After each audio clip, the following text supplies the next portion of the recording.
സ്വാഗതം ശർമ്മജി. നമസ്കാരം. നമുക്കിന്ന് കത്ത് വന്നിരിക്കുന്നത് കൊട്ടാരക്കരയിൽ നിന്നാണ്. സനോജാണ് കത്ത് അയച്ചിരിക്കുന്നത്. അദ്ദേഹം പറയുന്നത്, പഠനം കഴിഞ്ഞ് ഗവൺമെന്റ് ജോലിക്ക് വേണ്ടി ഞാൻ ശ്രമിച്ചുകൊണ്ടിരിക്കുകയാണ്. ഇപ്പോൾ പഠിക്കുന്നുമുണ്ട്. ധാരാളം ടെസ്റ്റുകളും എഴുതി, പല ഇന്റർവ്യൂ അറ്റൻഡും ചെയ്തു. പക്ഷെ ഒന്നും ശരിയാവുന്നില്ല. എനിക്കൊരു ഗവൺമെന്റ് ജോലി ലഭിക്കുമോ എന്നാണ് അദ്ദേഹം ചോദിച്ചിരിക്കുന്നത്. ഗവൺമെന്റ് ജോലി ലഭിക്കുമോ? അതെ. നല്ല ഉയർന്ന വിദ്യാഭ്യാസത്തിന് അനുസരണമായ ഇന്ത്യ ഗവൺമെൻറ് ജോലിയോ അല്ലെങ്കിൽ വിദേശ ഗവൺമെൻറ് ജോലിയോ, ഏത് രാജ്യത്ത് പോകുന്നോ ആ രാജ്യത്തെ ഗവൺമെൻറ് ഉദ്യോഗമോ, ആയുരാരോഗ്യ സുഖ സൗഭാഗ്യങ്ങൾ, യഥാകാലം പഠിക്കേണ്ട സമയങ്ങളിൽ പഠിത്തം, ഉപരിപഠനത്തിന് വേണ്ട കാലങ്ങൾ ഉപരിപഠനം, ഉദ്യോഗലബ്ധിക്ക് അതിനുള്ള സമയം, വിവാഹാദി മംഗളകർമ്മസിദ്ധി, ഏതെല്ലാം കാര്യങ്ങൾ യഥാസമയം നടക്കണമോ, മഞ്ഞുകാലം, മഴക്കാലം, വേനൽക്കാലം, ശൽക്കാലം, ഹേമന്തം, ശിശിരം, ഗ്രീഷ്മം, ഇങ്ങനെ പ്രകൃതിയിൽ ഋതുക്കൾ മാറി മാറി വരുന്നത് പോലെ യഥാസമയം, യഥാകാലം, യഥായോഗ്യം എല്ലാം ലഭിച്ചിടും എന്നുള്ള അതീവ ഭാഗ്യകരമായ ഒരനുഭവം, സ്ത്രീ പുരുഷ ഭേദമന്യേ, ജാതിമതഭേദമന്യേ, കുബേര കുചേല വ്യത്യാസമന്യേ, പണ്ഡിത പാമര വ്യത്യാസമന്യേ,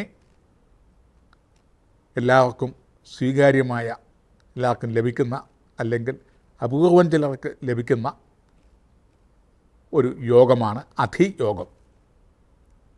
അധി എന്ന് പറഞ്ഞാൽ ഗ്രഹനിലയിൽ ജനനസമയത്ത് ജനിച്ച ലഗ്നത്തിൻ്റെ 6-ാമത്തെയും 7-ാമത്തെയും 8-ാമത്തെയും രാശികളിൽ, അതുപോലെ തന്നെ ജനനസമയത്ത് ചന്ദ്രഗ്രഹം നിൽക്കുന്ന രാശിയുടെ 6-ാമത്തെയും 7-ാമത്തെയും 8-ാമത്തെയും രാശികളിൽ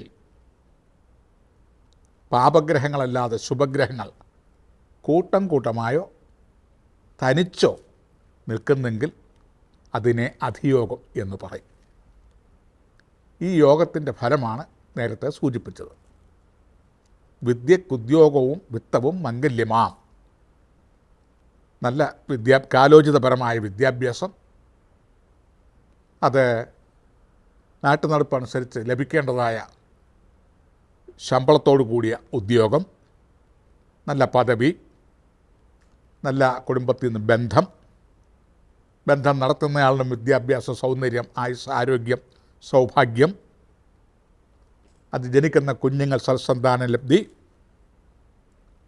അതുപോലെ തന്നെ യഥാസമയത്ത് വസ്തു, വീട്, ഫ്ലാറ്റ്, വണ്ടി, ഭൗതിക നേട്ടങ്ങൾ, ആത്മീയ നേട്ടങ്ങൾ, സ്വന്തക്കാർ, ബന്ധക്കാർ, മിത്രങ്ങൾ, സൗഹൃദം, മിത്രം, മൈത്രി, വാഴും സ്ഥലത്ത്, ജീവിക്കും സ്ഥലത്ത് ബഹുമാന്യത എന്നിത്യാദി യോഗങ്ങളെല്ലാം ആവറേജ് തിളങ്ങി നിൽക്കുന്ന ഒരു യോഗമാണ് അധിയോഗം. അപൂർവം ചിലർക്കേ കിട്ടുകയുള്ളൂ. ചിലർക്ക് പണം ധാരാളം ഉണ്ടാവും, പക്ഷേ വിദ്യാഭ്യാസമില്ല. ചിലർക്ക് വിദ്യാഭ്യാസം നല്ലോണമുണ്ട്, പണമില്ലാതെ വരും.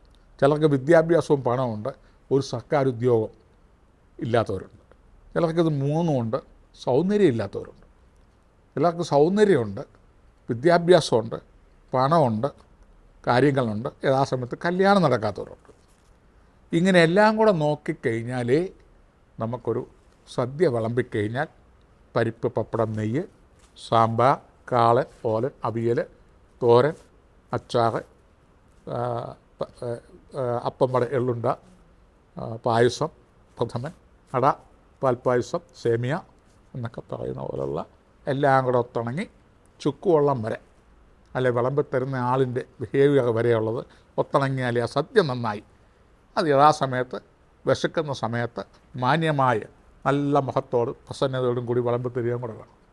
നല്ല ആഗ്രഹിക്കുന്ന സദ്യ ഉണ്ണുകയും വേണം, ആഗ്രഹിക്കുന്ന സ്ഥലത്ത് വെച്ച്, ആഗ്രഹിക്കുന്ന മൂഡിൽ എന്ന് പറഞ്ഞ പോലെ ഇതെല്ലാം കൂടെ ഒത്തു കിട്ടുന്ന ഒരു യോഗമാണ് ലഗ്നാലാകേഴു നിധനേ ഗ്രഹങ്ങൾ ഉളവാക്കിൽ അധിയോഗം അതും ചൊല്ലാം. ചന്ദ്രാരാകിലും അങ്ങനെ തന്നെ. ലഗ്നാലും ചന്ദ്രാലും 6, 7, 8 ഭാഗങ്ങൾ ദോഷ മൃത്യു സ്ഥാനങ്ങളൊക്കെയാണ്. ശത്രു രോഗ സ്ഥാനങ്ങളിൽ ശുഭഗ്രഹങ്ങൾ നിൽക്കുക. അവർക്ക് വലിയ തടസ്സങ്ങളോ വലിയ ബുദ്ധിമുട്ടുകളോ ഒന്നുമില്ലാതെ മുന്നോട്ട് പോകുമെന്നാണ് അതിൻ്റെ അർത്ഥം. ആ അധിയോഗമുണ്ട്, പിന്നെ വിഷമിക്കേണ്ട കാര്യമില്ല. പിന്നെ എന്താണ്, ആ ജന്മശനി നിൽക്കുന്നു. ആ പൂരുരുട്ടാതി ഉത്രട്ടാതി രേവതി നക്ഷത്രക്കാർക്ക് ജന്മശനിയാണ്. ജന്മശനിയിൽ ആ ശനിക്കൊരു ഫലം വേണമല്ലോ. എന്തെല്ലാം യോഗമുണ്ടെങ്കിലും ഏതെല്ലാം വിദ്യാഭ്യാസവും കാര്യങ്ങളും ഒക്കെ ഉണ്ടെങ്കിലും ഒരു നിയമം, നമുക്കൊരു നിയമസംഹിതയുണ്ടല്ലോ. ആ നിയമസംഹിതയുടെ അടിയിൽ നിന്നുകൊണ്ട് വേണം ജീവിക്കാൻ എന്ന് പറഞ്ഞ പോലെ ആ ശനിയുടെ ഒരു ചെറിയ തടസ്സം ആണ് കാലതാമസം വരുത്തി വെക്കുന്നത്. അത് നല്ലതിനാണ് എന്ന് മാത്രം കരുതിയാൽ മതി. ചാടിക്കേറി വിശക്കുന്നതിന് മുമ്പ് ആഹാരം കഴിച്ചാൽ ആഹാരത്തിന് രുചി കാണത്തില്ല. നല്ലവണ്ണം വിശന്ന് കഴിഞ്ഞ് ദാഹിച്ചു കഴിഞ്ഞ് കഴിച്ചാലോ അതിന് രുചിയുണ്ടാവും, ദഹിക്കും, വൈറ്റമിൻസ് ഉണ്ടാകും എന്ന് പറയുന്ന പോലെയാണ് അധിയോഗം. യഥാസമയം, യഥാകാലം, യഥായോഗ്യം ലഭിക്കുമെന്നാണ്. ഒന്നും പ്രയാസപ്പെടേണ്ട. ആ ശനിക്ക് ശനിയാഴ്ച ദിവസം താങ്കൾ ഈശ്വരവിശ്വാസി എങ്കിൽ, ജ്യോതിഷവിശ്വാസി വേറെ, ഈശ്വരവിശ്വാസി അങ്ങനെ സെപ്പറേറ്റാണിപ്പോൾ. ശാസ്താക്ഷേത്രത്തിൽ നാളികേരം ഉടച്ച് എള്ള കിഴികെട്ടി എള്ളെണ്ണയിൽ മുക്കി കത്തിക്കുക. അതും പ്രഭാതത്തിൽ 9 മണിക്കകം ചെയ്താൽ നന്നായിരിക്കും. 9 മണി മുതലാണ് ശനിയുടെ പ്രവേശനം എന്നാണ്. ആ ശനിയും രാഹുവും കൂടെ വരുന്ന ആ ശനിയാഴ്ച ദിവസം 9 മുതൽ 10 വരെയുള്ള ആ രാഹു ടൈമിൽ ഇവർ രണ്ടും കൂടെ ചില സഖ്യകക്ഷികളാവും. അപ്പോൾ ഈ നക്ഷത്രക്കാർക്കൊക്കെ ചെറിയ ദോഷങ്ങളും ശനിപ്പിഴക്കാർക്കൊക്കെ ദോഷങ്ങളുണ്ട്. ഈ സമയത്തങ്ങ് കത്തിക്കുക, കാഠിന്യങ്ങൾ കുറഞ്ഞു കിട്ടും. ഇങ്ങനെ അധിയോഗം കൊണ്ട് എല്ലാ ഭാഗ്യങ്ങളുമുണ്ട്. നീരാഞ്ജനം മുതലായിട്ടുള്ള ശനിപ്രീതികരങ്ങളായ പരിപാടികളൊക്കെ മാത്രം ചെയ്താൽ മതി. മറ്റ് കാഠിന്യങ്ങളൊന്നും ഇല്ല.